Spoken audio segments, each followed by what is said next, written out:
Olá, minha gente, uma ótima tarde a todos e que tenhamos todos uma excelente semana que começou bem. Começou bem com a primeira vitória da Chapecoense na Série B do Campeonato Brasileiro, na sua estreia dentro de casa. Ontem o Verdão acabou vencendo, placar mínimo, placar magrinho, apenas 1-0 diante da equipe do Sampaio Corrêa, e a gente vai conferir agora como foi então a vitória do Verdão. Domingo de manhã na Arena Condá. Terceira rodada do Brasileiro da Série B, Chapecoense e Sampaio Corrêa. Um confronto inédito e com fortes emoções desde o início. Logo aos 5 minutos, a rede balançou. E foi com o capitão do time maranhense entregando o jogo. Esperto, Paulinho Mocelin aproveitou o recuo horroroso de Paulo Sérgio e deixou Ailon sozinho para concretizar a abertura do placar na Arena Condá. E no primeiro tempo foi só isso que a Chape fez. A partir deste momento, o Sampaio Corrêa dominou e só não conseguiu o empate porque o goleiro João Ricardo resolveu estragar o plano do adversário. Foram 3 defesas espetaculares do goleiro verde e branco. Primeiro no chute de Marcinho. Depois foram 2 cabeçadas. A primeira de Gustavo Ramos. E a segunda de Léo Costa. E Gustavo Ramos ainda acertou essa pancada no travessão, que não entrou por milímetros. Veio o segundo tempo e com pênalti para a Chape, logo aos 2 minutos e 30. Vini Locatelli foi derrubado por Paulo Sérgio. Mas o capitão Alan Ruschel resolveu não aproveitar o segundo presente do capitão adversário e consagrou o goleiro Gustavo. Logo depois, Gustavo também defendeu o chute de Ailon e de Matheus Ribeiro. E no jogo em que os goleiros brilharam mais que o sol na Arena Condá, a Chapecoense levou a melhor e venceu por 1-0.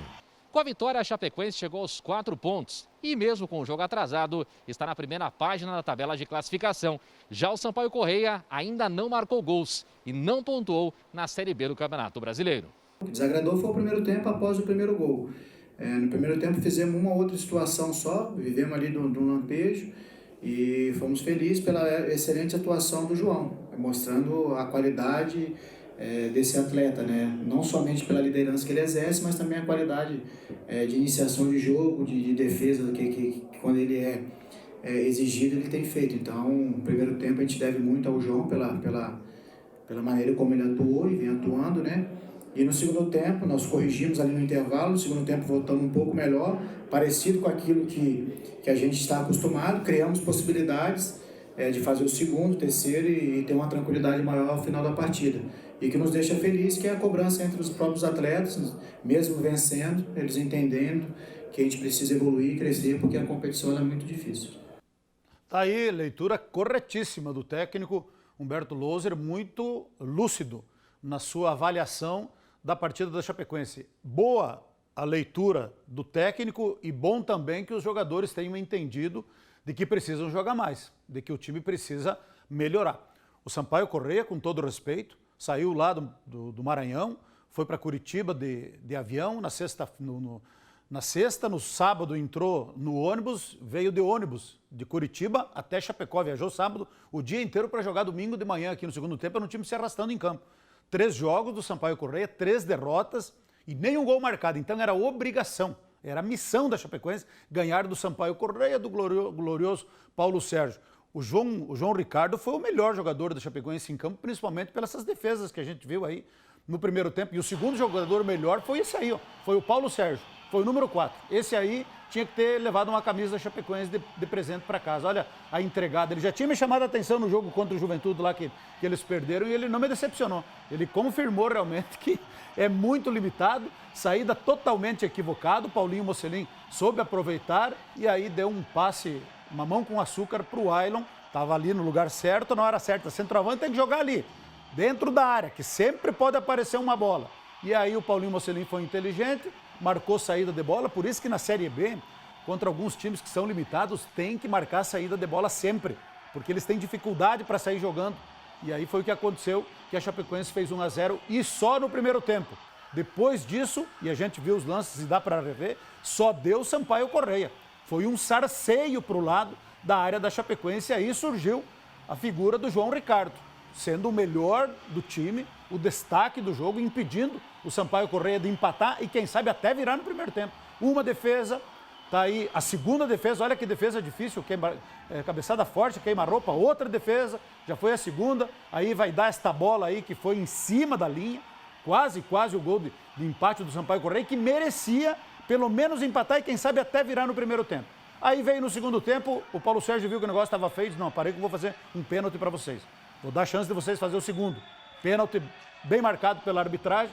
Aí o Alan Ruschel chamou a responsabilidade. É o capitão, é o líder do time, pegou a bola, foi bater, só erra quem bate, quem se arrisca.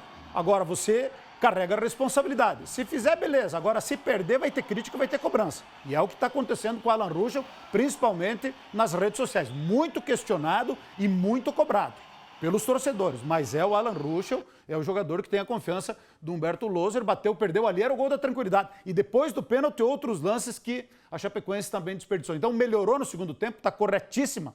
A leitura do Humberto Loser melhorou, mas aí faltou calma, tranquilidade para converter em gol as chances que foram criadas, né? Então, o que resulta de tudo isso é a vitória. Magrinha, por 1-0, mas ganhou, cumpriu com a sua missão, cumpriu com a sua obrigação, tem que valorizar toda a vitória. O importante são os 3 pontos, que coloca a Chapecoense numa situação mais confortável, situação boa na tabela de classificação. Agora o time precisa continuar evoluindo, já entrou bem o Vini Locatelli no meio de campo, incorporou o meio de campo, tem que colocar aqueles que estiverem melhor. E é isso que o técnico Humberto Loser vai fazer, porque quinta-feira aí a dificuldade é maior contra o Cruzeiro, 9h da noite, lá no Mineirão, e durante a semana a gente vai falar deste compromisso. Por hora, parabéns pela vitória, mas com a consciência de que pode, deve e precisa melhorar para ter aquela campanha tranquila, segura e sempre nos dando uma pontinha de esperança de que pode brigar ali na primeira página da tabela de classificação. Vamos conferir como foram os demais resultados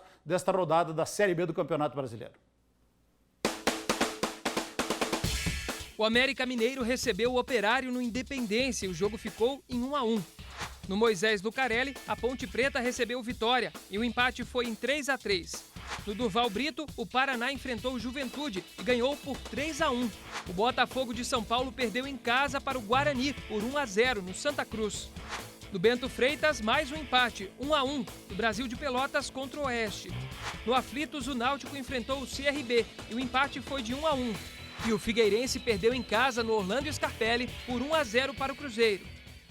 Tá aí então os resultados da rodada do final de semana da Série B. A gente viu ali muitos empates, quanto mais empates melhor. E tudo muito equilibrado aí.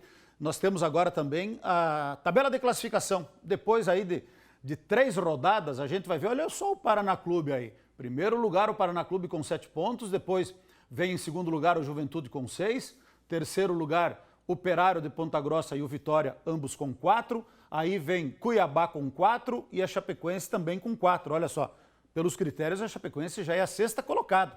Fica bonito na tabela de classificação. Aí tá pertinho do G4, é aí que a gente quer que a Chapecoense vá ficando, vai indo. Aí vem CRB com 7, América Mineiro com 7, Cruzeiro, Avaí com 3. O Cruzeiro ganhou as 3 partidas que disputou. Tinha menos 6 pontos, já está com 3 pontos. Uma vaga é deles, adversário do Verdão, na quinta-feira lá no Mineirão. Daí vem o Avaí com 3, o CSA com 3, Botafogo de São Paulo, Guarani, Brasil de Pelotas. Aí vem a Ponte Preta com 2, o Oeste com 2, Náutico com 2, Confiança com 1, Figueirense com 1 e o Lanterninha, o Sampaio Corrêa, que não pontuou, não marcou nenhum gol, está na última colocação. Desses 20 clubes, 15 já jogaram 3 vezes. 15 clubes têm 3 jogos. Tem 4 que tem 2 jogos, entre eles a Chapecoense, e tem um, o CSA, que tem apenas um jogo. Então, tem a diferença de jogos ali, mas tem 15 clubes que já jogaram 3 vezes. A Chapecoense é um dos 4 que jogou apenas 2 e tem 4 pontos. Então, com a vitória em casa, até melhora o empate na primeira rodada contra a equipe do Oeste. O negócio é continuar peleando, se concentrando, se preparando. Pode chegar, inclusive, reforços, talvez até hoje à tarde, alguma volta de algum jogador possa estar sendo anunciado pelo clube. Então, recuperar os que estão lesionados. Thiago Ribeiro já chegou, já tem que preparar para colocar em campo e assim por diante. Indo melhorando conforme os jogos, porque certamente a dificuldade logo ali na frente ela vai ser bem maior e a Chapecoense tem que estar bem preparada para isso. Na Série A, começou no sábado com a dupla Grenal, um empate amargo, um empate azedo do Grêmio, 0-0 contra o Corinthians, também com direito a pênalti perdido. O Grêmio mandou no jogo, o Grêmio foi melhor o tempo inteiro, cansou de perder gols. Não adianta criar 15 oportunidades de gol e perder todas elas. Olha só que sarceio de bola. Olha quantas chances criadas e quantas chances desperdiçadas. Poderia ser uma vitória até tranquila do Grêmio, não é exagero nenhum. Olha só, é só ver aí, ó, a quantidade de lances no ataque do time do Grêmio. O Corinthians pouco foi à frente. O Grêmio teve pênalti marcado pelo VAR, cobrado pelo Diego Souza, também chutou para fora. Então não era dia de Grêmio. Era dia para ter conquistado uma vitória tranquila e o Grêmio não conseguiu abrir o marcador, sequer fazer um gol. E aí quando você não faz de pênalti, meu filho, é porque o gol não vai sair. E não saiu mesmo e terminou no 0-0. Então, resultado ruim. Para o Grêmio perdeu 2 pontos dentro de casa num jogo que poderia muito bem ter vencido com tranquilidade. Só que não adianta, faltou calma, faltou precisão, faltou competência, faltou qualidade na hora da conclusão. Qualidade que não faltou para o Nenê do Fluminense. 39 anos, 2 pênaltis contra o Internacional, converteu os 2 com extrema categoria, com extrema habilidade. É aí que aparece o jogador diferenciado. Infelizmente, nós não temos os lances. O Internacional saiu na frente com mais um gol do Paulo Guerreiro, mais uma vez deixando a sua marca, fez 1-0, primeiro tempo, o Inter na frente tranquilo, parecia que ia encaminhar uma vitória com tranquilidade, dali a pouco um pênalti desnecessário do Cuesta, o Fluminense empatou, no segundo tempo o Inter travou, puxou o freio de mão, o Fluminense foi para cima, fez 2-1, gol anulado pelo VAR, depois teve mais um pênalti, fez 2-1, venceu com extrema facilidade. Puxou inexplicavelmente o freio de mão Internacional no segundo tempo e críticas para o Cudê, para os seus jogadores da imprensa do Rio Grande do Sul, porque o segundo tempo do Inter foi uma decepção perto daquilo que o Inter tinha jogado contra o Santos. É essa irregularidade aí que complica a vida da dupla Grenal no Campeonato Brasileiro. Se quiserem sonhar com títulos, vão ter que espichar a corda, jogar com a corda esticada todos os jogos. Não é o que estão fazendo até agora, por isso que perderam posições aí na tabela de classificação.